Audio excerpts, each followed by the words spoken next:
बिस्मिल्लाहिर्रहमानिर्रहीम। अस्सलाम वालेकुम नाज़रीन, आप यूट्यूब चैनल देख रहे हैं। मैं इमरान खान हूँ। दो बहुत अहम डेवलपमेंट्स हैं।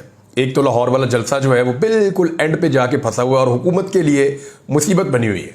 लाहौर में आसपास कंटेनर ही कंटेनर, वो सड़कों के ऊपर बेचारे कंटेनर वाले रोल रहे हैं। वो कहते हैं जी हमसे गाड़ियों की चाबियाँ छीन लेते हैं, हमारे कंटेनर खड़े कर लेते हैं ज़बरदस्ती पुलिस वाले। वो पुलिस वालों से पूछा, वो कहते हैं जी हम मजबूर है। मैंने आपको पहले भी बताया था कि मजबूर ही चल रहा है सारा काम। बिलावल मजबूर के बाद अब सारे लोग बता रहे हैं कि हम भी मजबूर हैं। तो बहरहाल वो कंटेनर जो है वो जगह जगह छीने जा रहे हैं। वो कंटेनर वाले कहते हैं जी हमसे पुलिस छोड़ने के लिए भी 20,000 रुपये रिश्वत मांगती है। हम गरीब लोग हैं, मजदूर लोग हैं, कहाँ से हम पैसे दें? तो लोगों की मजबूरियां भी ये फ़ायदा उठाते हैं और उनसे खेलते हैं। बहरहाल जलसा हुकूमत के लिए मुसीबत बना हुआ है और नाक में दम की हुई है पाकिस्तान तहरीक इंसाफ ने। और कभी एक जगह डिसाइड करते हैं, कभी दूसरी, कभी तीसरी। शाही किला को 2 दिन के लिए बंद कर दिया इस वीकेंड पे और कि जी आप वहाँ पे आ ही नहीं सकते। मीनार पाकिस्तान जहाँ पे अभी तारुल कादरी साहब का प्रोग्राम हुआ था, फजलुर रहमान साहब का प्रोग्राम हुआ था, उससे पहले और प्रोग्राम्स भी हुए थे। तहरीक लब्बैक वालों ने भी प्रोग्राम किया था। उससे पहले जो है वो नवाज शरीफ साहब ने कबूतर वहीं पे आके उड़ाए थे और वो अलग बात है, उनके बाद में तोते उड़ गए। लेकिन ये सारा काम जो है वो मीनार पाकिस्तान में हुए थे। अब मीनार पाकिस्तान में जब तहरीक इंसाफ जलसा करना चाहती है तो ये डर जाते हैं। रीज़न ये है कि अंदरून शहर जो वॉल सिटी है लाहौर की, ये एक दौर था कि PMLN का गढ़ हुआ करता था। हमजा, शहबाज शरीफ, नवाज शरीफ, यहां से जब भी इलेक्शन लड़ते थे वन साइडेड फैसला आता था, टक करके इलेक्शन जीत जाते थे। अभी इनकी ये हालत हो गई वहां पे कि ये गलियों में गाड़ियां लेके मियाँ साहब घुसे हैं और छोटे छोटे बच्चों के अलावा किसी ने इनका इस्तकबाल ही नहीं किया। शहर के लोग मियाँ साहब को मुंह ही नहीं लगा रहे। मियाँ साहब ने अपने शहर के लोगों की ऐसी नाक कटवाई है जहां पे उन्होंने अपना बचपन गुजारा, जहां पे उन्होंने अपनी जिंदगी गुजारी, जिन लोगों को मियाँ साहब के साथ खड़े होना चाहिए था। क्योंकि मियाँ साहब हर मुश्किल वक्त में उन लोगों को छोड़कर भाग गए। कभी जो है मुशर्रफ से डील करके भाग गए, कभी जो है जनरल बाजवा से डील करके भाग गए, कभी जो है वो बीमारी का बहाना बना के भाग गए। तो मियाँ साहब कभी भी अपने लोगों के साथ खड़े नहीं हुए, तो लोगों ने मियाँ साहब को कर दिया फारिग। इमरान खान साहब ने लोगों के साथ खड़े होने का फैसला किया और लोग उनके साथ खड़े हो गए। मुझे अच्छी तरह याद है इमरान खान साहब सिर्फ जमान पार्क से निकलकर लाहौर हाईकोर्ट तक गए थे और ये एक छोटा सा फासला है। लेकिन जैसे ही गाड़ी उनकी बाहर आई, और ये कोई इतना प्लान नहीं था, तो जब गाड़ियां उनकी सड़क पे आई तो ऐसा लग रहा था पूरा शहर उनकी गाड़ियों के साथ भाग रहा है। लोग उनके साथ बढ़ रहे हैं हाई कोर्ट की जानिब और उनको कई घंटे लग गए थे हाई कोर्ट की इमारत में दाखिल होते होते। तो ये इस शहर ने इमरान खान साहब को इज्जत दी है। और शरीफ खानदान जिसकी बड़ी इज्जत होती थी वो टके टोकरी हो गई थी शहर के अंदर। तो मीनार पाकिस्तान वाले जलसे का नाम सुन के इनकी काम पे टांग गई। वो परमिशन नहीं दे रहे। हुकूमत ने सख्ती से ऑर्डर दिया हुआ है DC को कि तेरी ऐसी तैसी फेर देंगे अगर तुम लोगों ने परमिशन दी मीनार पाकिस्तान की। मीनार पाकिस्तान के जितने दरवाजे हैं सबको ताले लगा दिए और जंजीरें डाल के पक्के ताले लगा दिए वहां पे कि अंदर कोई नहीं जाएगा। बंद करो मीनार पाकिस्तान को, कोई तैयारी इनको नहीं करने देनी। मीनार पाकिस्तान में तो जलसा करने नहीं देना। वजह यह है कि मीनार पाकिस्तान को बहुत सारे रास्ते लगते हैं, हर तरफ से लोग आ सकते हैं, सड़कें हर तरफ से आती हैं। फिर हर आदमी को मीनार पाकिस्तान का पता है तो सारे पहुंच जाते हैं। फिर अंदरून शहर में पाकिस्तान तहरीक इंसाफ की इतनी ताकत है कि अंदरून शहर के जो इलाके हैं जितने भी वॉल सिटी के, वहां से हजारों की तादाद में लोग निकलकर, एक एक मोहल्ले से 100-100, 200 आदमी निकलकर वो मीनार पाकिस्तान पहुंच जाता और ये फुल हो जाता। बाहर से लोगों को आने की जरूरत ही ना पड़ती और अगर आते भी तो उनको जगह ही ना मिलती अंदर आने की। तो इन्होंने पहले मीनार पाकिस्तान की एक ऑप्शन रखी, फिर रखी जल्लो पार्क भेज देते हैं इनको। इन्होंने सोचा जी जल्लो पार्क दूर है, लाहौर से बाहर है, उधर भेज देते हैं। उधर फिर इनको बताया गया कि जनाब वो तो रिंग रोड वहां पे लगता है, जितनी गाड़ियां पहुंचनी है बाहर से या शहर के अंदर से सबने रिंग रोड को इस्तेमाल करना है और सीधा जल्लो पार्क पहुंच जाना है। और दूसरा, क्योंकि रिंग रोड बिल्कुल जल्लो पार्क के करीब है और जल्लो पार्क बहुत बड़ा भी है, उसके अंदर पार्किंग भी बेशुमार है, जितनी मर्जी गाड़ियां आप खड़ी करें, बहुत बड़ी जगह है वो। तो इससे भी वो घबरा गए। दूसरा, जो आपकी कैनाल रोड है वो सीधी जा रही है वहां से। तो ये जल्लो पार्क से भी फिर पता चला कि जी अब एक तीसरा वेन्यू है, उसके बारे में बात हो रही है। वो जी मवेशी मंडी है शाहपुर कांजरा वाली, मुल्तान रोड वाली। पता चला जी वहां जलसा किया जाएगा। अब वहां जलसा किया जाएगा तो पता चला कि इसको मोटरवे भी लगती है, इसको मेन मुल्तान रोड भी लगती है और आगे जो पत्तों की, बल्लों की, उससे आगे साहिवाल, ओकाड़ा, मुल्तान से लेके सारी ट्रैफिक इधर को आ जाएगी और फैसलाबाद वाली साइड से सारे मोटरवे से आ जाएंगे। तो नहर वाली साइड से लाहौर जो है वो इस तरफ को आ जाएगा। तो ये भी एक मुश्किल पड़ गई कि जनाब अब यहां पे क्या करें। तो फिर एक और वेन्यू जो है वो भी डिस्कशन होना शुरू हो गया। पता चला कि शायद वो फाइनल हो गया है। अब तक की इतला के मुताबिक जो फाइनल हुआ वो ये है कि फिरोजपुर रोड के ऊपर जब आप ये जो मेट्रो बस इन्होंने चलाई हुई है, इस बस के साथ साथ आप जाते हैं तो आप जैसे ही गज्जू मत्ता क्रॉस करते हैं, गज्जू मत्ता एक पॉइंट है, जैसे ही आप गज्जू मत्ता क्रॉस करते हैं तो अगले चौक के अंदर राइट साइड पे एक इन्होंने, वहां पे भी एक मवेशी मंडी है और बहुत खुली जगह है, बहुत बड़ी जगह मैंने देखी हुई है। वो जगह इनको प्रोवाइड कर दीजिए, आप जाके वहां पे जलसा कर दें। अब वो जलसा भी हो सकता है क्योंकि मेन फिरोजपुर रोड है, कसूर से काफिले आ सकते हैं, लाहौर से काफिले जा सकते हैं। फिर मजे की बात यह है कि यहां से भी रिंग रोड गुजरता है 1.5 किलोमीटर के फासले पे, एक किलोमीटर होगा मैक्सिमम, तो यहां से भी रिंग रोड गुजरता है। रिंग रोड को लोग ये भी इस्तेमाल कर सकते हैं। नंबर 1 रिंग रोड इस्तेमाल होगा, नंबर 2 फिरोजपुर रोड इस्तेमाल होगा, नंबर 3 न्यू डिफेंस रोड जो है परले वाला वो भी इस्तेमाल होगा। और जो लोग शुमाली लाहौर से आना चाहते हैं वो एक रिंग रोड वाली साइड ले लेंगे, जो दूसरे मेन लाहौर से आना चाहते हैं वो ये मेट्रो के साथ साथ आ जाएंगे। और जो लोग नया लाहौर जो बना हुआ है इस तरफ को जो सोसाइटीज है इधर से आना चाहते हैं वो न्यू डिफेंस रोड वाली साइड से आ जाएंगे और कसूर वाले तो सीधे ही जलसेगाह में पहुंच जाएंगे। और जो बाहर से काफिले आएंगे उनको भी ये रास्ता मिल जाएगा कि वो रिंग रोड को यूज करेंगे। तो अब इस जगह के ऊपर भी सोच रहे हैं कि ये दें या ना दें। ये नहीं, हुकूमत इतनी बुरी फंसी है कि पाकिस्तान तहरीक इंसाफ का जलसा नाकाम कैसे करना उनको समझ ही नहीं आ रही बेचारों को। अब जो शराइत दे दी है वो इतनी ज्यादा शराइत है, इतनी ज्यादा शराइत है कि जनाब इतने बजे से लेकर इतने बजे तक आपने जलसा खत्म करना है। और एक शर्त ये भी रख दी कि अफगानिस्तान के परचम नहीं होने चाहिए जलसागाह के अंदर भी। आज से पहले किसी पाकिस्तान तहरीक इंसाफ के जलसे में किसी मुल्क और का परचम आपने देखा है? किसी और मुल्क का आपने झंडा देखा तहरीक इंसाफ के जलसे में? नहीं देखा। किसी और मुल्क का झंडा आता ही नहीं है। लेकिन ये शर्त रखी है, इसका मतलब है कि हुकूमत ने कुछ प्लान किया हुआ है, कुछ साजिश हो रही है कि वो कोशिश करेंगे कि किसी और मुल्क का झंडा वहां पहुंचाया जाए और उसके बाद उस पर मुकदमा किया जाए। बहरहाल पाकिस्तान तहरीक इंसाफ पे मुकदमे तो होने हैं, ये कोई नई बात थोड़ी है, रोज ही होते हैं मुकदमे। मैं हालांकि पाकिस्तान तहरीक इंसाफ नहीं हूं, लेकिन मेरे ऊपर भी 3 दर्जन मुकदमे के बात नहीं सुनता, या जैसे हम कहते हैं वैसे नहीं करता। तो मुकदमे पाकिस्तान के अंदर कोई वक़्त और हैसियत रखते ही नहीं, फर्क ही नहीं पड़ता। मुझे जब खबर मिलती है ना आपके एक नया मुकदमा हो गया तो मैं कहता हूं अच्छा ठीक है। ये नहीं, इतना टाइम भी नहीं होता, अगर आप खाना खा रहे हैं तो मैं खाना नहीं छोड़ सकता, नया मुकदमा हो गया तो। ये नहीं, अगर मैं किसी बात पे डिस्कशन कर रहा हूं दोस्तों के साथ और पता चला कि इमरान साहब आपके ऊपर 2 मुकदमे और हो गए, तो पहले फर्क पड़ता था, पड़ता ही नहीं है। अब तो मैं ये भी नहीं पूछता मुकदमा किस चीज का हुआ है, तो ठीक है हो गया तो हो गया, देखी जाएगी। तो पाकिस्तानियों के लिए ये जो सियासी नौयत के मुकदमात हैं इनको इतना कमजोर कर दिया और मुकदमात का ऐसा मजाक उड़ा दिया कि पाकिस्तान में लॉ एंड ऑर्डर की हैसियत ही नहीं रही। बहरहाल ये मुकदमे जो है ना ये तो तमगा होते हैं एक तरह से पॉलिटिकल लोगों के लिए। मुकदमे होंगे, रोक टोक होगी, लेकिन लोग पहुंच जाएंगे। जलसा पाकिस्तान तहरीक इंसाफ का होने से पहले ही कामयाब हो रहा है और पता ऐसे चल रहा है कि हुकूमत खौफजदा है। तो एक तो अब जलसे की तरफ लाहौर का एक बहुत बड़ा इम्तिहान है। इमरान खान साहब ने कहा कि जी निकलो कश्तियां जलाकर। ये कश्तियां जलाने वाला मामला पता क्या है? ये एक मुसलमानों के बहुत बड़े फातिह तारिक बिन ज़ियाद, और वो स्पेन फतह करने के लिए गए थे।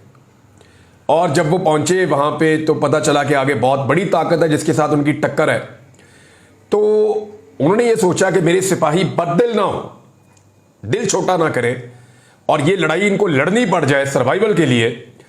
तो उन्होंने कहा था कि अपनी कश्तियां जला दो। तो इसको कहते हैं burn the boats behind you, अपने पीछे अपनी कश्तियां जला दो। तो उन्होंने कश्तियां जला दी। जब कश्तियां जला दी तो वापस जाने का और भागने का रास्ता ही नहीं था। या तो आप यहां मालिक बन के रहेंगे या आप गुलाम बन के रहेंगे और आपको शिकस्त हो जाएगी, आप मारे जाएंगे। तो वहां इस बेजगरी के साथ लड़े मुसलमान और वो लश्कर कि उन्होंने फतह हासिल की। और स्पेन में आज भी अगर आप जाएं या जो लोग जाते हैं तो वो बताते हैं कि वहां पे बहुत सारी मसाजिद उस दौर की मौजूद है। तो ये burn the boats behind you, ये एक बहुत बड़ी कहावत है जो हमेशा से चली आ रही है। इमरान खान साहब ने यही कहा, कश्तियां जलाकर निकलो लाहौर वालों को। उन्होंने कहा निकलो और जलसागाह को भर दो और एक जबरदस्त किस्म का एहतजाज करो अदलिया की आजादी और बहाली के लिए, क्योंकि अदलिया के ऊपर एक नया अटैक किया है वफाकी हुकूमत ने। वो क्या किया, जरा ये कहानी आप सुन लीजिए। चंद दिन के बाद जब ये सच हो जाएगी तो आपने मेरा ये क्लिप निकाल के उस वक्त वायरल करना। मैं आपको बताता हूं आज क्या तारीख है। आज है जी 20 सितंबर, जुमे का दिन है और 7 बजे हैं जब मैं ये वीडियो रिकॉर्ड कर रहा हूं शाम के। अब मैं आपको जो कहानी बताने लगा हूं इसको जरा आप गौर से सुनिए। 2022 में एक मामला हुआ था। पाकिस्तान तहरीक इंसाफ के अरकान असेंबली को हॉर्स ट्रेडिंग के जरिए से, हॉर्स ट्रेडिंग करते हैं घोड़े खरीदना या जुआ लगाना, इसको हॉर्स ट्रेडिंग कहते हैं। कभी बताऊंगा इसके बारे में कैसे होती है। तो अरकान असेंबली को खरीदा गया और खरीद के उन्हें कहा गया कि जी आप हमजा शहबाज के हक में वोट डाल दें, आप हमारे साथ खड़े हो जाएं ताकि पंजाब में हमारी हुकूमत बन जाए। तो अरकान असेंबली जो है वो बिक गए और जाके हमजा शहबाज के साथ खड़े हो गए। अब हुआ यह कि पाकिस्तान तहरीक इंसाफ ने इसको चैलेंज कर दिया सुप्रीम कोर्ट ऑफ पाकिस्तान में। वहां पे एक बेंच बन गया और उसने इस केस को सुनना शुरू कर दिया। बेंच इस केस को सुन रहा था और बेंच इस नतीजे पे पहुंचा कि आईने पाकिस्तान में एक दफा है 63A 63A, ये आईने पाकिस्तान के अंदर एक शिक है। इसके मुताबिक जो आदमी भी अपनी पार्टी की मर्जी के खिलाफ वोट डालना चाहे कहीं और तो वो नहीं डाल सकता, नंबर 1। नंबर 2, अगर वोट डालेगा तो वो वोट गिना नहीं जाएगा। नंबर 3, अगर वो वोट डालेगा तो ना वोट गिना जाएगा बल्कि उस आदमी की रुकनीयत भी उस टर्म के लिए, यानी जब तक अगला इलेक्शन नहीं हो जाता, वो आदमी की रुकनीयत मुअत्तल हो जाएगी, वो फारिग हो जाएगा और उसका हल्का खाली हो जाएगा, वहां दोबारा इलेक्शन होगा। तो इसीलिए पंजाब में 20 इलेक्शन हुए थे, आपको याद होगा। कौमी असेंबली के 20 बंदे मिला लिए थे इन्होंने अपने साथ, तो उन 20 हलकों के ऊपर दोबारा इलेक्शन हुआ था पंजाब में। यह जब फैसला आया था सुप्रीम कोर्ट ऑफ पाकिस्तान का, उन्होंने आइन की क्लियर तशरीह कर दी। उन्होंने कहा जी वोट डाल ही नहीं सकता अपनी पार्टी की मर्जी के खिलाफ, और अगर डालेगा तो वोट की गिनती नहीं होगी, वो गिना ही नहीं जाएगा और साथ में उसकी सीट भी जाएगी। इसमें हुकूमत ने उस वक्त रिव्यू फाइल कर दिया था, लेकिन वो केस लगा ही नहीं। बंदयाल साहब बाद में आपको पता है रिटायर हो गए, ये केस लगा ही नहीं, रिव्यू लगा ही नहीं, और इसमें गुंजाइश ही नहीं थी, हुकूमत ने भी जोर नहीं लगाया। कादी फायद ईसा साहब जो है वो बन गए, क्योंकि उसके बाद जो है वो पाकिस्तान तहरीक इंसाफ ने अपनी असेंबलियां खुद ही डिसॉल्व कर दी, फिर जरूरत नहीं पड़ी, फिर कादी फायद ईसा साहब चीफ जस्टिस बन गए।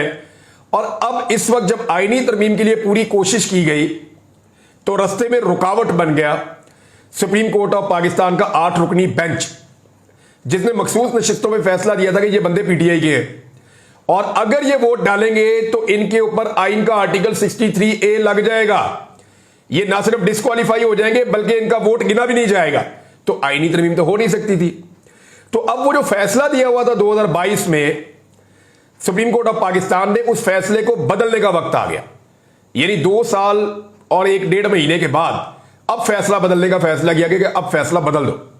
तब से लेकर अब तक रिव्यू पड़ा हुआ है और अब जो है नजरसानी के लिए उसको लगाया जाएगा। लेकिन जब लगाया जाएगा तो जो कमेटी लगाएगी, इसको कहते हैं जी, एक कमेटी बनी हुई है प्रैक्टिस एंड प्रोसीजर ऑर्डिनेंस के तहत, पहले जो एक्ट है उसके तहत एक कमेटी बनी हुई है जिसमें कादी फायद ईसा है, उसमें जस्टिस मुनीब अख्तर है और जस्टिस मंसूर अली शाह साहब है। पहले नंबर पे फायद ईसा, दूसरे नंबर पे मंसूर अली शाह, तीसरे नंबर पे मुनीब अख्तर साहब। तो जब ये 3 जजेस बैठते हैं और एक बेंच बनाते हैं तो एक ऐसा बेंच बनना था जिस बेंच ने दोबारा वही फैसला दे देना था जो पहले हुआ था। लेकिन आईनी तरमीम के लिए एक ऐसा बेंच चाहिए जो पहले वाले फैसले से मुख्तलिफ फैसला दे और हुकूमत के मौक़िफ़ के मुताबिक फैसला दे। यानी फैसला यह आना चाहिए हुकूमत के मुताबिक कि ठीक है जी, ये डिफेक्शन क्लॉज है तो सही 63A, लेकिन होना यह चाहिए कि जो वोट डाले वो वोट गिनती में आ जाए कि जनाब ठीक है ये गिनती में आ गया वोट, चाहे उसकी सीट चली जाए बंदे की, ठीक है दोबारा जब इलेक्शन हो गए पाकिस्तान में जनरल इलेक्शन, वो फिर जाके लड़ लेगा। तो इस तरह बहुत सारे बंदों को खरीदा जा सकता है, पाकिस्तान तहरीक इंसाफ के, फजलुर रहमान साहब के, बाकी जमातों के।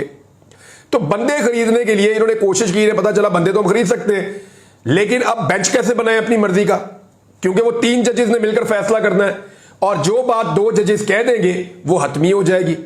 मंसूर अली शाह साहब और मुनीब अख्तर साहब ने मिलकर एक ऐसा बेंच बनाना था जो बेंच इंसाफ के मुताबिक फैसला देता। तो फिर हुकूमत को जरूरत पड़ी, हुकूमत ने वो कमेटी तब्दील कर दी।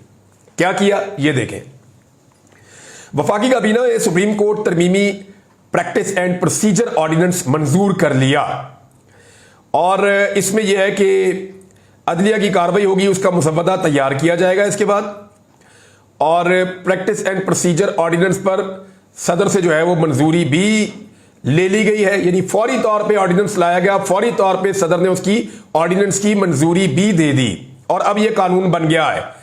इस कानून के मुताबिक होगा क्या, अब हुआ यह है कि चीफ जस्टिस कादी फायद ईसा उसी कमेटी में, एक सीनियर तरीन जज यानी मंसूर अली शाह साहब भी उसी कमेटी में, लेकिन मुनीब अख्तर साहब को फारिग कर दिया गया और अब यह कहा गया है कि जनाब किया यह जाएगा कि चीफ जस्टिस अपनी मर्जी से किसी भी एक जज को लाकर तीसरा जज बना देंगे और 3 जज मिलकर फैसला कर देंगे जो भी बेंच बनाना है।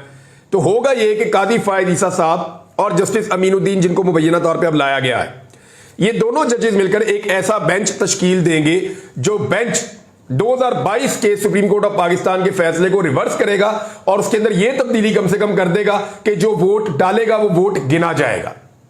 अब आइए आपको बात समझ कि जो वोट डालेगा वो वोट गिना जाएगा, ताकि जो आईनी तरमीम के लिए नंबर कम हो गए हैं वो नंबर वापस पूरे किए जा सके। लेकिन क्या खेल यहां पे खत्म हो गया? नहीं, तब भी हुकूमत को मेंबर चाहिए होंगे पाकिस्तान तहरीक इंसाफ के। अब तहरीक इंसाफ की एक बड़ी रिस्पॉन्सिबिलिटी यह है कि ना सिर्फ वो अपने 80 बंदे अपने हाथ में रखें और काबू करें, उनको कंट्रोल करें, बल्कि वो बंदे जिन्होंने बयान अल्फी नहीं दिया हुआ, जैसे कि ब्रिगेडियर असलम घुम्मन, जनाब औरंगजेब खिच्ची साहब, इनके अलावा जो चौधरी उस्मान साहब, इनके अलावा ज़हूर कुरैशी साहब, इनके अलावा इलियास चौधरी साहब, इनके अलावा आदिल बारज़ोई साहब और जो बाकी लोग हैं, इन सबको अपने कंट्रोल में रख के इन्हें खैबर पख्तूनख्वा शिफ्ट करें। अब पाकिस्तान तहरीक इंसाफ के पास कोई रास्ता नहीं है इस आईनी तरमीम को रोकने का। मैं कानून के नुक्ता नजर से कह रहा हूं, हो सकता है सुप्रीम कोर्ट ऑफ पाकिस्तान का जो मखसूस नशिस्तों का फैसला है वो कोई और कहानी सुना दे और मामला फिर किसी और तरफ चला जाए अगर तफसीली फैसला आ गया तो। और सुप्रीम कोर्ट ऑफ पाकिस्तान में एक मुशावरत भी चल रही है मुबैना तौर पे, देखें वहां से कोई बहुत बड़ी खबर ना आ जाए। लेकिन अब तक की इंफॉर्मेशन के मुताबिक कादी साहब ने एक अच्छा शॉट खेला है और जस्टिस मुनीब अख्तर साहब को फारिग करके अब एक ऐसी कमेटी बन गई 3 रुकनी, जिसमें अपनी मर्जी का बेंच वो बना सकते हैं और बाद में अपनी मर्जी का फैसला भी ले सकते हैं और ये आईनी तरमीम फिर हो भी सकती है। अब इसको रोकना है तो एक ही तरीका है कि फजलुर रहमान साहब के 8 बंदे अगर हुकूमत को मिल भी जाए फिर भी तरमीम नहीं होती। और वो फजलुर रहमान साहब तो बहुत क्लियरली उन्होंने कह दिया, उन्होंने कहा सवाल ही पैदा नहीं होता। बल्कि अभी जो उनका एक नया स्टेटमेंट आया फजलुर रहमान साहब का, उन्होंने कहा मौलाना साहब ने, हम इस असेंबली को अवाम का नुमाइंदा नहीं समझते और दोबारा इंतखाबात का मुतालबा करते हैं। ये फजलुर रहमान साहब ने कहा और यह भी कहा कि अगर हॉर्स ट्रेडिंग से ये करेंगे आईनी तरमीम तो फिर हम एहतजाज पे जाएंगे और वो हाल होंगे कि इनसे संभाला नहीं जाएगा। ये भी फजलुर रहमान साहब ने कहा। तो लगता है कि फजलुर रहमान साहब अपना वोट तो नहीं डालने वाले आईनी तरमीम में। लेकिन फजलुर रहमान साहब की पार्टी के 2 बंदे तोड़े हुए उन्होंने, ये मैं आपको पहले बता रहा हूं। फजलुर रहमान साहब के 2 सेनेटर और 2 कौमी असेंबली के मेंबर्स उन्होंने तोड़ रखे हैं पहले ही। उन्होंने कौमी असेंबली में 2 वोट फजलुर रहमान साहब के ले लेने हैं, 212 वो अपने हैं उनके, ये 214 हो जाएंगे। 2 उन्होंने काफ लीग के बहाने और 1 नून लीग के बहाने पहले बंदे काबू किए हुए, चौधरी इलियास और आदिल बारज़ोई, 216 हो गए उनके। अब बाकी उन्होंने पाकिस्तान तहरीक इंसाफ में से 8 बंदे पूरे करने हैं। क्या तहरीक इंसाफ अपने 8 बंदे इनको देगी या अपने सारे बंदे खैबर पख्तूनख्वा शिफ्ट कर सकती है? वो बंदे खासतौर पर जिन पे उनको शक है कि ये निकलकर जाके वोट ही ना डाल दें, तो इन बंदों को, क्योंकि डिफेक्शन क्लॉज वो खत्म कर रहे हैं, तो इन बंदों को खैबर पख्तूनख्वा में अब क्या फैसिलिटेट कर सकते हैं, ये एक बड़ा सवाल है। ये है जी अब तक की सिचुएशन, ये मैंने आपको बता दी है जो ये करने जा रहे हैं। लेकिन कुछ डेवलपमेंट्स और आने वाली है, उनके बारे में अभी बात नहीं करते। लेकिन एक चीज मैं आपको बताऊं, ये जो बार बार कहते हैं ना चार्टर ऑफ डेमोक्रेसी, ये मैं किसी दिन आपको निकाल के उर्दू में पढ़ के सुना दूंगा। ये जितने बहाने बनाते हैं ना कि ये काम भी चार्टर ऑफ डेमोक्रेसी में था, ये भी था, ये भी था, ये झूठ बोलते हैं। ये चीजें चार्टर ऑफ डेमोक्रेसी में थी ही नहीं। आप निकाल कर पढ़ें, क्योंकि पाकिस्तानियों को पढ़ने की आदत नहीं है और इनको लगता है कि जैसे ये नहीं पढ़ते वैसे कोई और भी नहीं पढ़ता, लिहाजा हम जिसको मर्जी बेवकूफ बनाएंगे। नहीं, चार्टर ऑफ डेमोक्रेसी निकालूंगा, आसान जुबान में लोगों को समझाऊंगा कि एक्चुअली उसमें क्या लिखा था और ये कौन सी 2 नंबरी कर रहे हैं। अब तक के लिए इतने, अपना ख्याल रखिएगा, अपने इस चैनल का भी। अल्लाह हाफिज़।